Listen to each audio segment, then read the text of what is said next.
À l'Éternel la terre et ce qu'elle renferme, le monde et ceux qui l'habitent. Amen.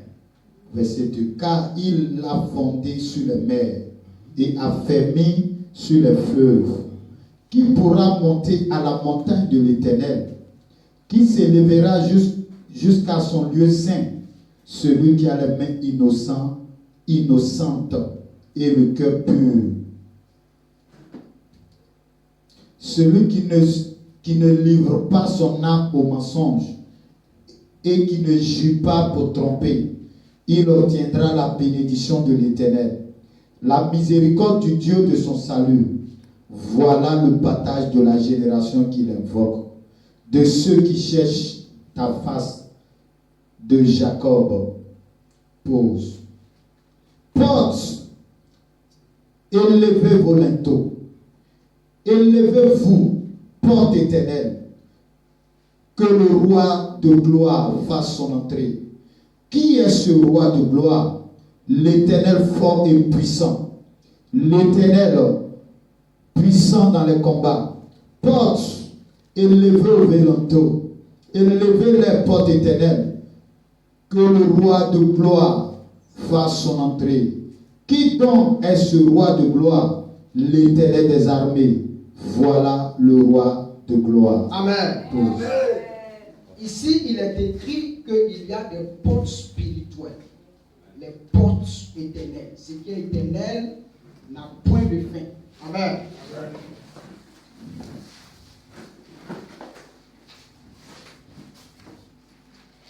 Bien-aimés, il y a deux catégories de croyants.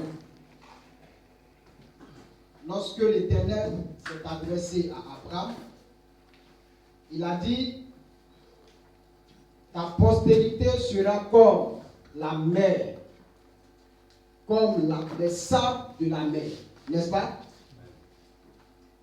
Et ils seront aussi comme les étoiles du ciel. Donc, il y a des croyants qui sont comme le sable de la mer. Ils se font piétiner là-dessus. Ils se mettent à un bas niveau. On peut faire d'eux tout ce qu'on veut. Voici un programme qui touche la nation, dont on préférait dormir. Et demain, quand tu vas commencer à subir, tu vas chercher maintenant tous ceux qui sont aux alentours de toi pour les accuser. Et il y a ceux qui sont comme les étoiles du ciel. L'étoile dans le ciel ne peut pas être atteinte. Parce que l'étoile dans le ciel brille. Et il y a d'autres étoiles qui brillent que d'autres étoiles. Mon frère, ma soeur, si tu te positionnes à la dimension des étoiles, tu seras intouchable. Amen. Parce que le Christ Jésus, notre Seigneur, est l'étoile brillante du matin.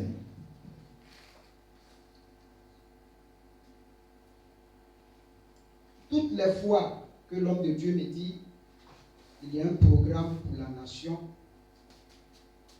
même si je suis occupé, je ferai l'effort pour venir. Pourquoi? Une raison.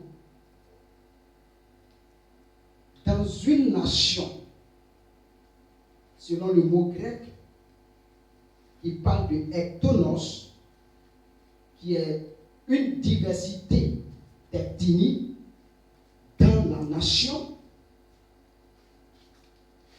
il est d'ordre capital de prendre à cœur, d'avoir l'amour de ces hommes qui habitent dans ce territoire.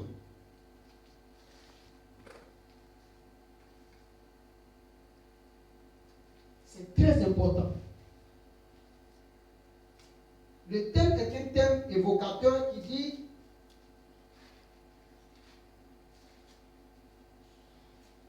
notre intercession peut sauver notre nation. Et l'homme de Dieu a défini. Je vais tout simplement aller dans le même sens. L'intercession est une plateforme entre Dieu, qui est le divin, et l'humain que nous sommes. Et il y a ce qu'on appelle un partenariat. Ce partenariat est un partenariat gagnant-gagnant.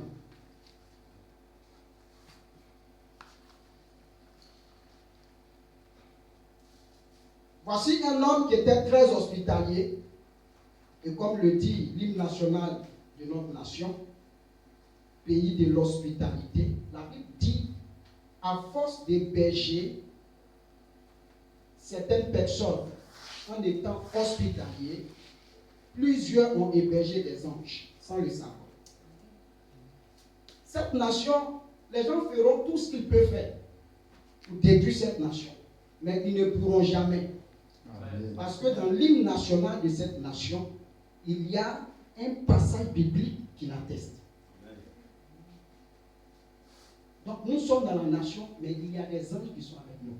Amen. Quelqu'un peut dire Kéma. Il y a des anges. Il y a des anges. Abraham voit 3 personnes. Mais il les voit, c'est des hommes étranges. Parce qu'il avait l'habitude de voir, là où il était au champ de Maméré, il avait l'habitude de voir les hommes, les habitants de ce lieu. Et ces personnes se comportaient comme des personnes ordinaires. Mais ce qu'il a vu, c'était des personnes extraordinaires. Nous parlons d'intercession, n'est-ce pas? L'intercession est un grand ministère. D'aucuns négligent cela. L'intercession est un grand ministère. Abraham nourrit 3 personnes. Des personnes étranges. Et quand il finit de les nourrir, après avoir mangé, ils vont relâcher une bénédiction prophétique dans la destinée d'Abraham. Regardez, vous voyez le ministère que Papa Arnaud est en train de faire là. C'est comme s'il n'a encore rien commencé. Est-ce que quelqu'un m'entend bien? Amen. Moi-même, c'est comme si je n'ai encore rien commencé.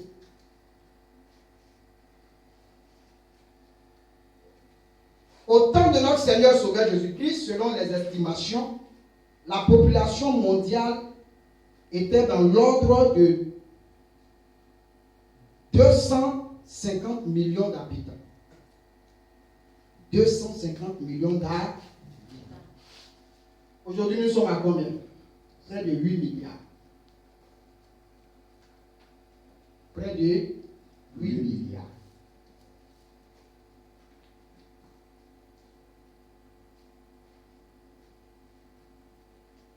Donc, vous voyez que il y a une urgence.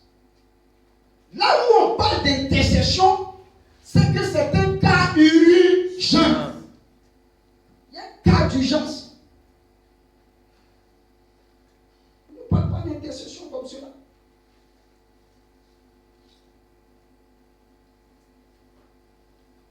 Il finit de donner la nourriture.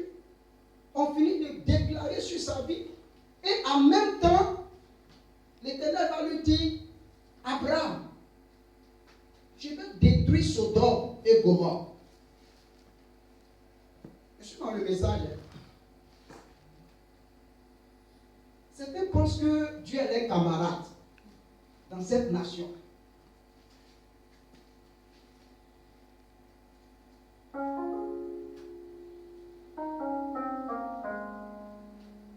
il dit à Abraham, je vais détruire Sodome et Gomorrhe. Pourquoi? Parce que dans cette ville, il y avait ce qu'on appelle les pratiques contre nature. Et c'était un plaisir pour ces personnes, ces habitants.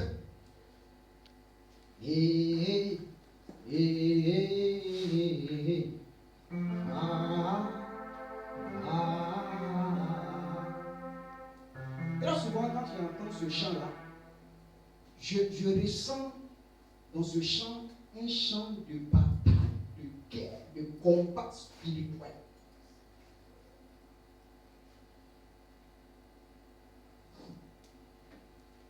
Frères et sœurs, le diable est déchaîné.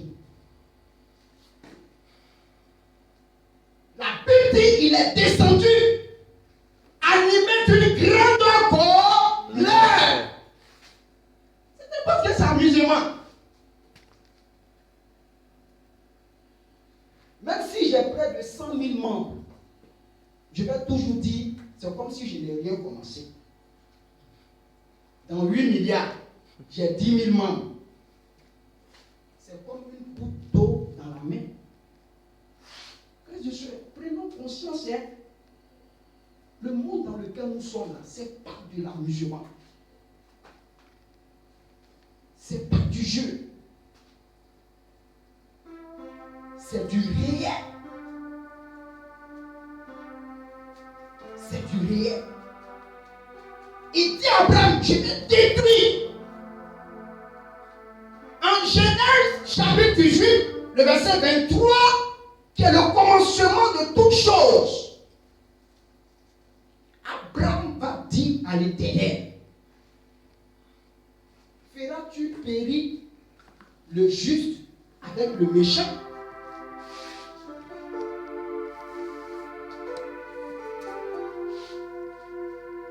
Des gens vont sur les réseaux sociaux, ils entendent des prophéties par là, à gauche, à droite, devant, derrière. Ils disent, alors dans ce cas, on va s'asseoir pour que les choses puissent s'accomplir. Et dis à quelqu'un,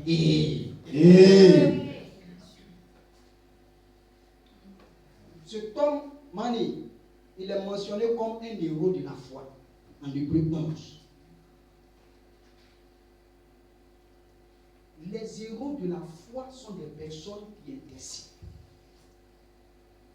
Ils ne dorment pas. Quand tu les regardes, les yeux sont rouges, en train d'intercéder. Parce que c'est une plateforme.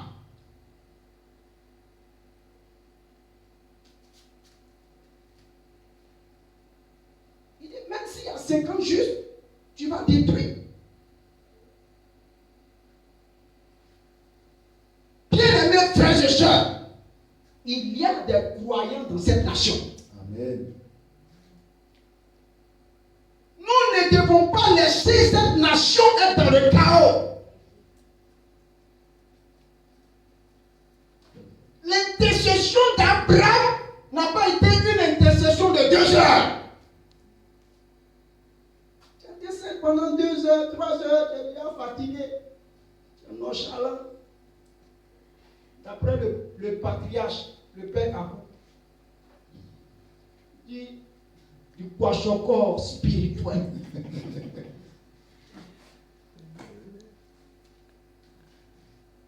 Abraham dit 50. L'Éternel dit non. Il dit que s'il y a 45, l'Éternel dit non. Il dit 40, l'Éternel dit non. Il dit 30, l'Éternel dit non. Il dit 20, l'Éternel dit non. Il dit 10, l'Éternel dit non.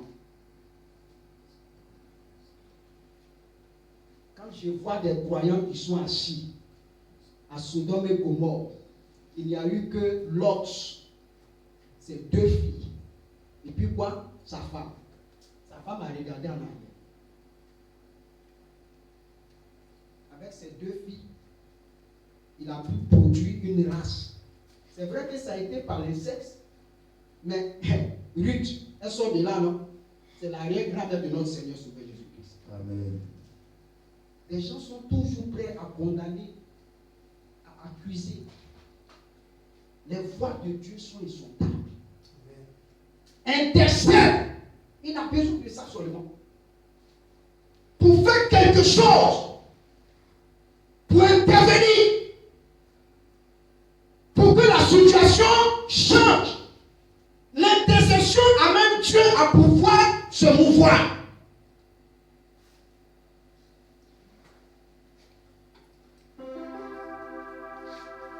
L'intercession,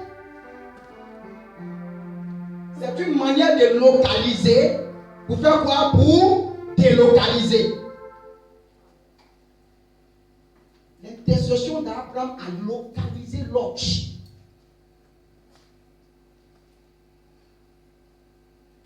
Parce que lui aussi, c'était quelqu'un qui était auprès d'Abraham. Donc il a pris cette culture de faire quoi? D'être hospitalier. L'intercession l'a localisé. Pour le faire quoi? Le délocaliser.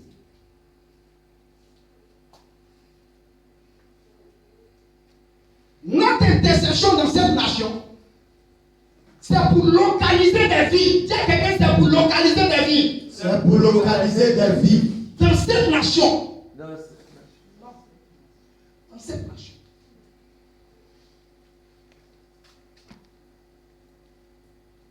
Quand tu regardes le pays même, on ne sait plus où on va. Il n'y a plus tête, il n'y a plus que, tout est mélangé. À tel enseigne même que, c'est-à-dire la nature même, tu es là et puis, avant on ne voyait pas ça. Des fraîcheurs bizarres. Toi-même tu es là comme ça et puis tu commences à grelotter. Tu es obligé d'entrer dans la maison rapidement. Moi, une fois, j'ai dit à quelqu'un, j'ai dit, vous regardez, vous jouez avec le Seigneur. À cause de tout ce qui est en train de se passer là, il fait ça pour amener tout le monde en caserne. Tu restes là-bas. Si tu dois intercéder, tu vas intercéder. Il te met dedans. Tranquille. Tout est devenu bizarre. Ah, pourtant, Abraham, lui, il n'est pas Sodome et Gomorrhe. Hein? Il est au chêne de Mamré, dans un autre territoire. Mais il se soucie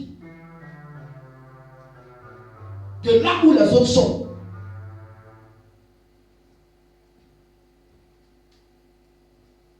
Il dit, mais feras-tu périr le juste avec le méchant? Si le rôle de l'église que nous sommes, qui est d'amener plusieurs à être sauvés, nous nous asseyons, qu'est-ce qui va arriver? C'est la mort, c'est le chaos, c'est le désordre. Il va arriver dans la nation. Pendant que moi je suis en train de vous parler en ce moment précis là, il y a d'autres qui souhaitent même que la guerre, même la carte bénie. Si c'est d'être humain, même ça n'a qu'à venir. Aujourd'hui là, c'est pour parler à vous, c'est pas pour prêcher. Écoutez les paroles. À Yopougon, j'ai vu un peu. Moi, quand je donnais mon cœur au Seigneur là, j'avais 23 ans. 23 ans. Si j'avais donné mon cœur au Seigneur, même à 10 ans, même c'était déjà 23 ans.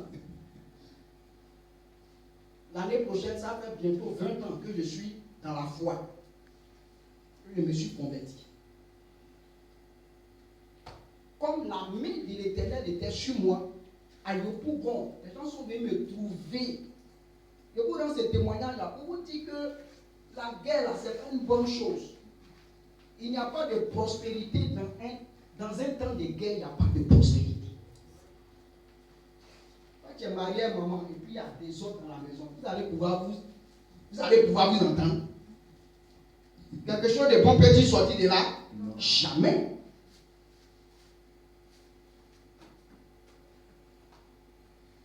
Nathanaël pose la question à Philippe, pour dire, peut-il bénir de Nazareth quelque chose de bon? C'est parce qu'ils avaient les échos de la ville de Nazareth. On amenait tous les grands voyous, les brigands de dernière catégorie. C'est là-bas qu'on les mettait. Nazareth, la ville de notre Seigneur Sauveur Jésus-Christ. C'est là-bas qu'on mettait tous les brigands des grands chemins, des voyous. Mais dans ce lieu-là est sorti quoi? Le Seigneur. Frères et sœurs, notre intercession en ce jour, même si le pays est bizarre, c'est Nyangami comment quelque chose de bon va sortir. Quelque chose de bon va sortir. Je t'ai le pouvoir. Ça dit. Et puis vous levez là, c'est un toit rouge. Je suis dans une zone de guerre. Il y a 19e qui est là. Il y a gendarmerie qui est là. Il y a base navale de Lokojo qui est là. Et moi, je suis pas loin. Je vais coder un peu. Un qu'on appelle voilà. Il avait son siège qui était là. Donc imaginez-vous. Tous ceux qui sont là, sont dans le même lot. Ils sont venus me trouver. Quand on prend quelqu'un comme ça et puis on me traverse là, t'attends papa. Les corps étaient couchés comme ça. D'autres sont couchés sur les ventres. D'autres sont couchés sur les dos. D'autres même on les a enterrés. C'est-à-dire sans cercueil. Moi j'étais là. Ils ont commencé à mener le combat. Quand ils ont récupéré le territoire, ils sont venus me trouver là où j'étais, dans mon bâtiment. Il y a une âme là, moi je n'ai pas, depuis, je n'ai plus jamais revu cette âme. Que Dieu nous aide. Les gens, ceux qui sont dans la rue disent qu'il a fait quoi? Il a chambré, c'est ça non? C'est ça notre prophète. Et puis ils ont mis sur moi. Et il dit, c'est un milicien. Donc il veut dealer. Moi on voulait dealer là, ça n'a pas plu. Mais moi j'étais sérieux parce que j'étais déjà dans le Seigneur. J'avais une ferme assurance. Donc ça ne me disait rien. Seulement peut-être si je mourais là, c'était mon corps seulement. Ma famille n'allait pas pouvoir voir mon corps. C'était tout. Parce qu'il faut que je sois au moins enterré dignement. Alléluia. C'est ça. Acclame le Seigneur. Alléluia. Acclame le Seigneur. Quand ils ont fini, qu'est-ce qu'ils vont faire ratissage? C'est pourquoi souvent, moi, mon degré d'amour pour le Seigneur, les gens ne peuvent pas comprendre. J'ai vite perdu ma mère, j'ai vite perdu ma grande soeur aînée. Mon aîné là, je l'ai vite perdu, j'ai perdu ma mère. C'est tout dernièrement le vieux parti un peu âgé, quand même chevelu blanc. Mais si Dieu est le Père des orphelins, dans le psaume 68 à partir du verset 8, s'il est le Père des orphelins, est-ce que je vais jouer avec mon Seigneur? Je ne vais pas jouer avec lui. Bien-aimé, il faut savoir avec qui tu es. Tant que tu ne sais pas avec qui tu es, tu ne pourras pas donner de la valeur à la personne.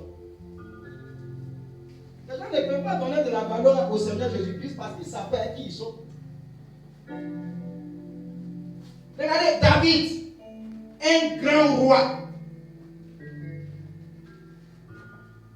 Dans son temps de règne, c'est la guerre surtout. C'est guerre. Mais dans le psaume 115, à partir du verset 1er jusqu'au verset 3, il dit non pas à nous. Non pas à nous. Mais à ton nom donne gloire.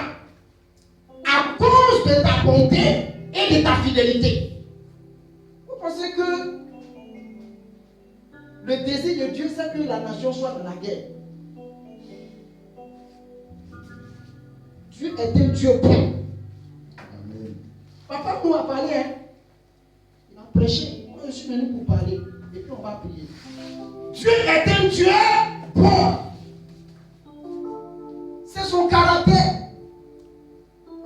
Mais quand tu entends des Ivoiriens parler entre eux-mêmes là, il faut que, c'est-à-dire, dans le jargon des Noussi, ils disent on va se laisser. Donc les gens sont prêts à se laisser.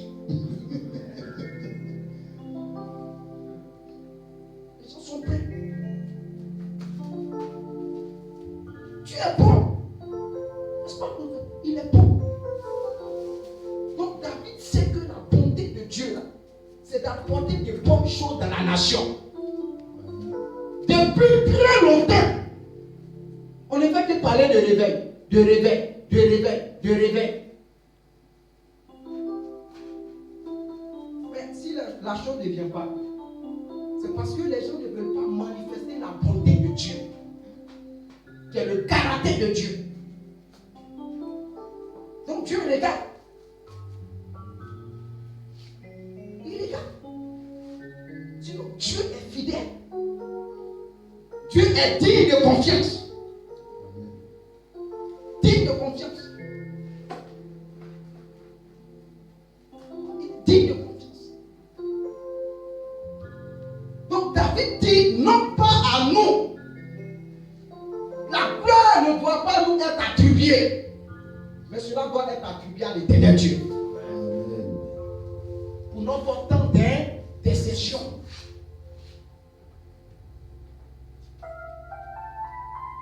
Pour notre temps d'intercession. Cela doit être attribué à l'Éternel Dieu. Il dit, mais pourquoi les nations diront-elles où elle est Dieu? Vous voyez tout autour de la nation ivoirienne, là, les gens ne savent pas que la Côte d'Ivoire est bénie. Les gens ne savent pas. Ils ne savent pas ça. Ils ne savent pas. Pour ceux qui sont ici, ils ne savent pas. Mais ceux qui viennent ici dans la nation, ils savent que cette nation est une nation bénie. Les gens regardent. Donc David, pendant son temps de règne, les gens l'observaient. Les gens le regardaient. Pour voir comment est-ce qu'ils vont porter les stockages dans son dos. Pour l'atteindre.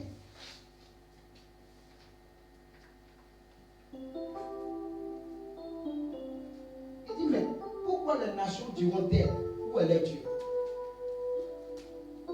On a un Dieu en Côte d'Ivoire ici. Amen. On a le Seigneur des Seigneurs.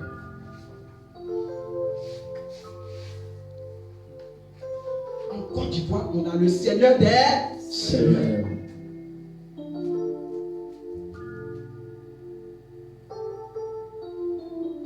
Dieu est souverain. Il fait ce qu'il veut.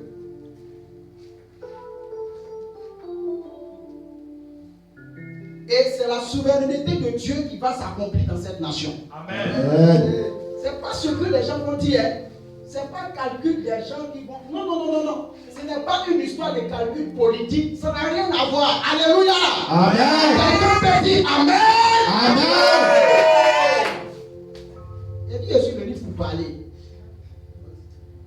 Mani, tout le respect, je ne suis pas venu pour prêcher. Je suis venu pour parler. Donc je parle. Puis on va prier. Et on peut chanter.